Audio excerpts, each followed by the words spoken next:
In this video, you are going to see how to delete row or columns in our table in Microsoft Word document. Let's get started. Suppose I want to delete this column. Just click any cells of this column.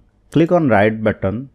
Go to delete cell. Here I have 4 options. I want to delete the column, so let me select the option delete entire column and click on OK. Then the column will be deleted. Let me press Ctrl Z to back the column.